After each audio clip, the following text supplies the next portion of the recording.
Good evening students. मैं आज class 12 का चैप्टर 3 जिसका नाम है मैट्रिक्स लेके आया हूँ बच्चों। मैट्रिक्स होता क्या है, इंट्रोडक्शन क्लास में दे रहा हूँ। इसमें सबसे पहले जिन बच्चों को मैट्रिक्स का बेसिक समझ में आ जाएगा उन बच्चों को कोई समस्या नहीं आनी। जिन भी स्टूडेंटों को मैट्रिक्स का बेसिक समझ में आ जाएगा उन्हें कोई समस्या नहीं आने वाली। मैट्रिक्स होती क्या है, सबसे पहले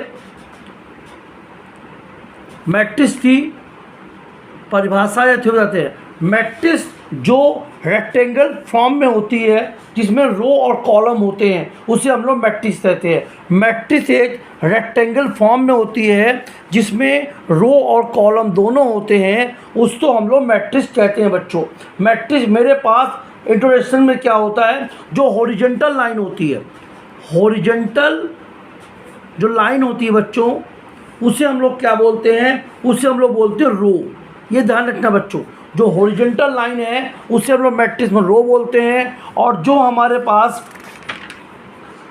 वर्टिक्स लाइन है, वर्टिक्स लाइन होती है उसे हम लोग बोलते हैं कॉलम।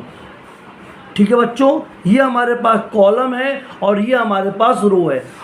फिर सुनिए, मैट्रिक्स जो होती है रेक्टेंगुलर फॉर्म के रूप में होती है, और जो वर्टिक्स लाइन होती है, हॉरिजॉन्टल लाइन होती है उसे हम लोग रो बोलते हैं, और जो वर्टिक्स लाइन होती है हम लोग कॉलम बोलते हैं। बहुत इंपॉर्टेंट टॉपिक बताया हमने आपको। अब आता है मैट्रिक्स जो होती है हमेशा कैपिटल लेटर में लिखी जाती है। जैसे मान लो ये हमारे पास ए है, ये बी है, कैपिटल नंबर एक जाती है। जैसे मान लो ए मैट्रिक्स है हमारे पास, A = दिया है, ये बुक है हमारे पास, ये हमारे पास कॉपी है, ये हमारे पास पेन है, और ये हमारे पास पेंसिल है। दो चीज़ का ध्यान रखो बच्चों। नंबर एक, ये मैट्रिक्स जो होती है हमेशा कैपिटल लेटर में जाती है, नेम ऑफ द मैट्रिक्स बोलते हैं। और नंबर दो, बड़ा ब्रैकेट होता है, छोटे ब्रैकेट स्मॉल ब्रैकेट होती है, बड़े ब्रैकेट के रूप में इसे लिखा जाता है। इस बात का आप लोग विशेष ध्यान देंगे। मैट्रिक्स नंबर के रूप में होती है, जरूरी नहीं कि इसमें कैपिटल लेटर वो अल्फ़ाबेटिकल हो, इसमें जरूर नंबर होते हैं। जैसे B = दिया हमारे पास 2 3 4 5, ये भी हमारे पास मैट्रिक्स है बच्चों। इस बात का ध्यान रखना, हमारे पास जरूरी नहीं जब मैट्रिक्स हमारे पास कॉन्स्टेंट नंबर 2 3 4 5 है, ये भी मैट्रिक्स है। एक बात है ना, मैट्रिक्स और name of the type matrix होती है वो कैपिटल लेटर में होगी। नंबर दो, इसमें बिग ब्रैकेट होगा, बड़ा ब्रैकेट होगा, स्मॉल ब्रैकेट नहीं होता। जो ए और बी क्या है उससे हम लोग बोलते हैं name of matrix A and B, उससे हम लोग बोलते हैं name of the matrix A and B. जो ब्रैकेट के अंदर लिखा होता है उसे बोलते हैं एलिमेंट ऑफ द मैट्रिक्स। इसे हम लोग क्या बोलते हैं बच्चों, element of the matrix. Important point note कर लेना। अब आता है order of the matrix. Order of the matrix क्या होती है, बहुत इंपॉर्टेंट टॉपिक है। Order of the matrix, order क्या होता है, ऑर्डर बराबर row into column, order equal to row into column. अब जैसे मान लो सपोज करो किसी ए में रो 2 हैं और कॉलम भी 2 हैं, तो क्या हो जाएगा इसका ऑर्डर 2 × 2 = 4, अर्थात इसका ऑर्डर 4 हो जाएगा। सेम रीजन्स हैं, अगर किसी रो में 3 हैं और ऑर्डर हमारे पास 2 है, और कॉलम हमारे पास 2 है, तो इसका ऑर्डर क्या हो जाएगा बच्चों, दूसरे सवाल में बी में 3 × 2 = 6 हो जाएगा। इस बात का हम लोग विशेष ध्यान देंगे मेरे प्यारे बच्चों। अब हमारे पास क्या आता है, एक और ले लीजिए। सी एलिमेंट है हमारे पास, उसमें 2 5 3 3 और 4 1 लिखा हुआ है।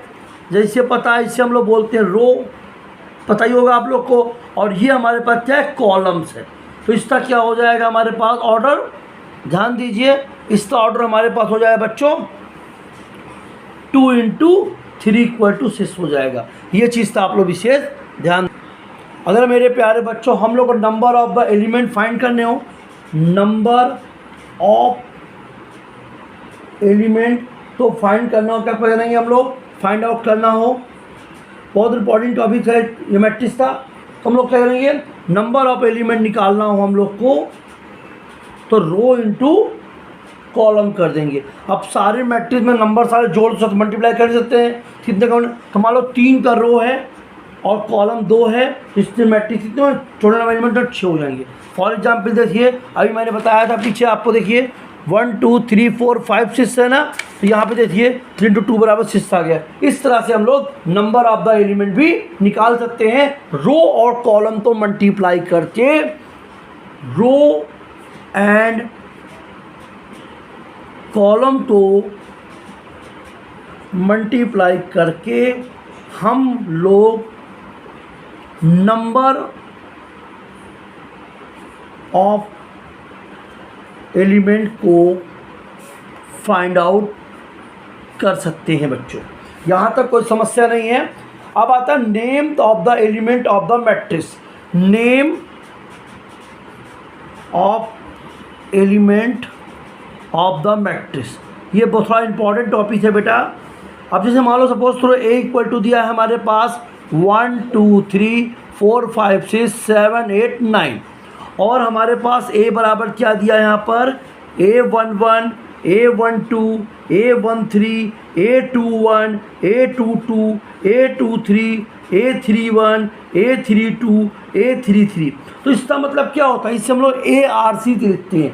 ARC मतलब R मतलब रो और C मतलब कॉलम। इस बात का ध्यान रखना। ARC, R क्या है हमारे पास, रो है, और C कॉलम है। अगर इसी एलिमेंट की हम बात करें बच्चों, तो A11 कितना आ जाएगा, ध्यान दीजिए, A11 यहाँ पर 1 हो जाएगा, क्लियर। और A12 कितना हो जाएगा बच्चों, 2 हो जाएगा। ऐसे ही A13 कितना हो जाएगा, 3 हो जाएगा। A21 कितना हो जाएगा, 4 हो जाएगा। इसी तरह से A22 कितना हो जाएगा, 5 हो जाएगा। A26 कितना हो जाएगा, 6 हो जाएगा।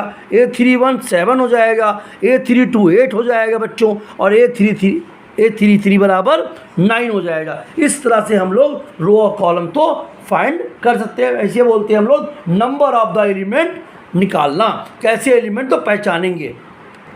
अब बताने जा रहे हैं बच्चों टाइप्स ऑफ मैट्रिक्स। ये हमारे पास क्या होती है, types of the matrix. Number 1 column matrix. Column matrix क्या होती है बच्चों, जब हमारे पास किसी भी मैट्रिक्स में एक नंबर्स हो, 1 कॉलम हो, उसे कॉलम मैट्रिक्स होते हैं। इफ मैट्रिक्स आर 1 कॉलम, तो कॉलम मैट्रिक्स, जैसे फॉर एग्जाम्पल ए बराबर कितना दिया है, 1 2 3, ये हमारे पास कॉलम मैट्रिक्स है। इस तरह से आप रो मैट्रिक्स निकाल सकते हो। अब जो इसमें 1 कॉलम है इसलिए कॉलम मैट्रिक्स है, तो row matrix if matrix are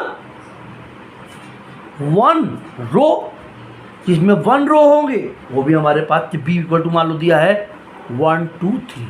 ये हमारा कॉलम मैट्रिक्स सीधी थी, और ये हमारे पास रो मैट्रिक्स है। चलो मैं अब स्क्वायर मैट्रिक्स क्या होती है, नंबर 3 पे स्क्वायर मैट्रिक्स, ये भी समझ लीजिए। जो मैट्रिक्स स्क्वायर के रूप में हो, जैसे फॉर एग्जाम्पल 2 × 2 3 × 3 4 × 4 के रूप में हो, उससे हम लोग स्क्वायर मैट्रिक्स कहते हैं। फॉर एग्जाम्पल 1 2 2 3, तो 2 × 2 के रूप में है, अर्थात ये स्क्वायर मैट्रिक्स है। समझ में आया बच्चों। और समझ लीजिए 1 2 3 4 5 6 7 8 9, अगर ध्यान दीजिए तो 3 × 3 तो ये भी स्क्वायर मैट्रिक्स है, इसे हम लोग स्क्वायर मैट्रिक्स भी कहते हैं बच्चों। नेक्स्ट टॉपिक आता है डायनोजल मैट्रिक्स। डायनोजल मैट्रिक्स क्या होती है, ये थोड़ा मैट्रिक्स में आपको समझने वाला बात है। डायनोजल मैट्रिक्स, इफ 1 डायनोजल मैट्रिक्स आर 0, मतलब एक जिसका एक ही एलिमेंट होगा, बाकी डायनोजल 1 होगा और बाकी सब खाली होंगे, उससे हम लोग 0। फॉर एग्जाम्पल हमारे पास देखिए 1 0 0 0 2 0 0 0 3, ये हमारे पास डायनोजल मैट्रिक्स है, जिसमें 1 2 3 डायनोजल बराबर होंगे, उससे हम लोग डायनोजल मैट्रिक्स कहते हैं। फॉर एग्जाम्पल देखिए A11 0 0 0 A2 2 0 0 0 A2 3 3, ये हमारे पास डायनोजल मैट्रिक्स कहलाती है। इसको छोड़कर सभी मैट्रिक्स एलिमेंट को जीरो कहते हैं। इस डायनोजल को छोड़कर सारे मैट्रिक्स एलिमेंट जो होते हैं बच्चों, उसका मान जीरो होता है, इसलिए इसे हम लोग डायनोजल मैट्रिक्स कहते हैं। समझ में आया? बहुत इंपॉर्टेंट टॉपिक है बच्चों ये चीज़। अब आता है मेरे पास स्केलर मैट्रिक्स। स्केलर मैट्रिक्स क्या होती है बच्चों, ये भी समझ लीजिए आप। जिन मैट्रिक्स के अंदर डायनोजल एलिमेंट सेम होते हैं उसे हम लोग डायनोजल में स्केलर मैट्रिक्स कहते हैं। जिस मैट्रिक्स में डायनोजल एलिमेंट सेम होते हैं उसको हम स्केलर मैट्रिक्स कहते हैं।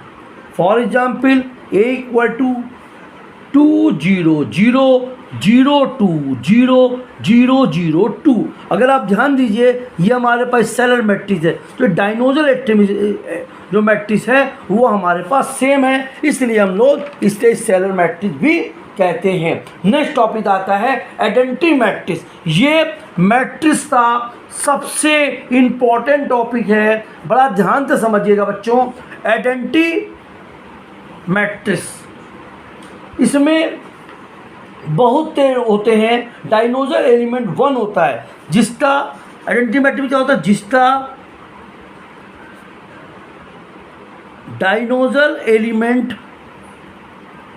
1 होता है उसको आइडेंटिटी मैट्रिक्स कहते हैं। फॉर एग्जाम्पल हमारे पास इसको हम लोग आई से भी लिखते हैं। 1 0 0 0 1 0 0 0 1। ये हमारे पास बड़ा इंपॉर्टेंट टॉपिक है, इसे हम लोग आई भी लिखते हैं। इस बात का विशेष ध्यान देना बच्चों। जीरो मैट्रिक्स क्या होता है, जिस एलिमेंट का जीरो मैट्रिक्स, जिस एलिमेंट से ऑल एलिमेंट आर जीरो होते हैं उसको जीरो मैट्रिक्स कहते हैं। फॉर एग्जाम्पल हमारे पास 0 0 0 0 0 0 0 0 0, अर्थात ये जीरो मैट्रिक्स है। जिससे हम लोग ऑल एलिमेंट जीरो होते हैं उसे हम लोग जीरो मैट्रिक्स कहते हैं। अब हम बताने जा रहे हैं ऑपरेशन ऑफ द मैट्रिक्स। क्या टॉपिक है, ऑपरेशन ऑन मैट्रिक्स। कैसे ऑपरेशन करते हैं, एडिशन एंड सब्ट्रैक्ट। ये चीज़ तो समझिएगा आपको। A इक्वल टू मान लो दिया है हमारे पास 2 3 4 5 और B इक्वल टू दिया है हमारे पास 3 7 2 1। ये दिया एलिमेंट, तो A प्लस B क्या हो जाएगा बच्चों, ध्यान देना। 2 का multiply 2 plus 3 2 plus 3 3 plus 7 4 plus 2 और 5 प्लस 1। तो कितना आ जाएगा हमारे पास, देखिए 5 प्लस 10 6 प्लस ये आ जाएगा। ये हमारे पास हो जाएगा एडिशन। सब्ट्रैक्ट क्या हो जाएगा, A माइनस बी करें तो हम लोग ऐसे ही माइनस करेंगे। 2 minus 3 minus 1, 3 minus 7 minus 4, 4 minus 2 minus plus 2 और 5 माइनस 1 4। ये हमारे पास हो जाएगा एडिशनल एंड सब्ट्रैक्ट मैट्रिक्स निकालना। लेकिन मल्टीप्लेशन में ऐसा नहीं होगा बच्चों, ये ध्यान रखिए। मल्टीप्लेशन मैट्रिक्स में क्या होता है, फॉर एग्जांपल हमारे पास A बराबर दिया है 2 3 4 5 और B इक्वल टू दिया है हमारे पास 3 6 2 1। अब इसका A भी निकल सबसे 2 इंटू 2 के रूप में है, 2 रो 2 कॉलम है, इसमें भी 2 इंटू 2 है। अब देखिए A भी निकालेंगे, तो सबसे पहले इनका मल्टीप्लाई किसमें होगा, इन दोनों का इसमें होगा। तो 2 इंटू 3 6 हो जाएगा, 3 इंटू 2 ये भी 6 प्लस हो जाएगा। फिर इसका मल्टीप्लाई इसमें होगा, थोड़ा टफ है, ये 2 बार करेंगे बच्चों तो आपको समझ में आए। 2 इंटू 6 12 हो जाएगा और 3 इंटू 1 3 हो जाएगा। इतना समझ में आ गया आप लोग को। अब इन दोनों का मल्टीप्लाई पहले इन दोनों में किया, फिर इससे भी किया, अब इन दोनों का मल्टीप्लाई इसमें करेंगे। तो 4 × 2 कितना हो जाएगा बच्चों? 4 × 3 12 हो जाएगा, 5 × 2 10 हो जाएगा। ऐसे इसका मल्टीप्लाई इसमें करेंगे, 6 × 4 24 हो जाएगा, 5 × 1 5 हो जाएगा। कैसे क्या किया? पहले इसका मल्टीप्लाई इसमें किया, यहाँ लिखा, फिर इसका मल्टीप्लाई इसमें किया, 2 में किया, यहाँ लिखा, फिर इसका मल्टीप्लाई यहाँ किया, यहाँ लिखा, इसका मल्टीप्लाई यहाँ किया, यहाँ लिखा, फिर 4 का मल्टीप्लाई 3 में किया, यहाँ किया, फिर 5 का मल्टीप्लाई 2 में किया, यहाँ लिखा, फिर 4 का मल्टीप्लाई 6 में किया, यहाँ लिखा, फिर 5 का मल्टीप्लाई 5 में किया, 1 में किया, यहाँ लिखा। ये चीज़ ध्यान रखिए, 2-3 बार करने के बाद आएगा, एक बार में नहीं आएगा चीज़। ये हो गया 12, ये हो गया 15, ये हो गया 22 और ये हो गया 29। ये हमारे पास मल्टीप्लिकेशन मैट्रिक्स कहलाती है। ऑपरेशन में मैंने आपको क्या बताया? एडिशन मेथड बताया, सब्ट्रैक्ट बताया और मल्टीप्लिकेशन बताया। अब आता है ट्रांसपोर्ट ऑफ द मैट्रिक्स। ये क्या होता है? ये थोड़ा इंपॉर्टेंट टॉपिक है इसका, ट्रांसपोर्ट ऑफ मैट्रिक्स। ये क्या होता है? जब रो तो कॉलम बना दें, जब हम लोग रो को कॉलम बना दें तथा कॉलम को रो बना दें तो उसको हम लोग ट्रांसपोर्टेशन मैट्रिक्स कहते हैं। फॉर एग्जांपल जैसे ए बराबर दिया है हमारे पास 2 3 4 6 7 8। अब इसका ए डैश क्या हो जाएगा बच्चों? ध्यान देना, जो कॉलम उसे पलट दो, जो तो रो बना दो, और रो तो कॉलम बना दो, तो क्या हो जाएगा? 2 3 4 6 7 8। ये हमारे पास ट्रांसपोर्टेशन मैट्रिक्स कहलाती है। आप ध्यान दीजिए थोड़ा, एक बात तो इंपॉर्टेंट टॉपिक। ए डैश का ए डैश क्या होगा? ए डैश का डैश क्या होगा? ए होगा। इस बात का ध्यान रखिए, ए डैश का डैश क्या होगा? ए होगा। अर्थात ये फिर 2 3 4 और 6 7 8 नंबर आ जाएगा। ए प्लस बी डैश क्या हो जाएगा? ए डैश प्लस बी डैश। ये ध्यान रखिएगा, फार्मूला है हमारे पास। ए बी डैश का क्या हो जाएगा? ए बी डैश का ऐसा नहीं होगा बच्चों। यहाँ पे तो ए प्लस बी था तो ए डैश बी डैश कर दिया, यहाँ पे ऐसा बी डैश इंटू ए डैश। अगर ए डैश इंटू बी डैश करेंगे तो आपका आंसर नहीं आएगा। ए डैश ए बी डैश का हो जाएगा बी डैश इंटू ए डैश। अब हमारे पास आता है सिंथेटिक मैट्रिक्स। इसमें क्या करते हैं? ए डैश का डैश बराबर ए होता है। क्लियर? जैसे ए बराबर आपका दिया हुआ है हमारे पास 1 2 3 2 4 5 और 3 5 6। अब देखिए ए डैश भी क्या होगा? सेम वैल्यू आएगी हमारे पास। मतलब ए डैश और ए की वैल्यू सेम बहुत से बोलते हैं। जैसे 1 2 3 2 4 5 और 3 5 6। ये देखिए सारे नंबर सेम आ रहे हैं। ए के और ए डैश के नंबर सेम आ रहे हैं, मतलब ए डैश और ए डैश के मान बराबर आ रहा है, तो इसे हम लोग बोलते हैं सिंथेटिक मैट्रिक्स। ये चीज़ का ध्यान रखिए। ए प्लस ए डैश क्या होता है हमारे पास? सिंथेटिक मैट्रिक्स होती है। ए माइनस ए डैश क्या होता है? इसमें मैट्रिक्स होती है। 1/2 ए प्लस ए डैश होता है सिंथेटिक। ये फार्मूला आपको याद चला, 1/2 ए माइनस ए डैश क्या होता है? अब हम बताएंगे, लास्ट टॉपिक है यहाँ पे इनवर्स फंक्शन। जो ए इनवर्स है, ए इनवर्स बहुत इंपॉर्टेंट टॉपिक है, उससे हम लोग एक्सरसाइज में लास्ट एक्सरसाइज है उस पर हम लोग डिस्कस करेंगे। अगर कोई समस्या आती है तो प्लीज़ आप लोग मुझे इन्फॉर्म जरूर करेंगे बच्चों। नमस्ते बच्चों।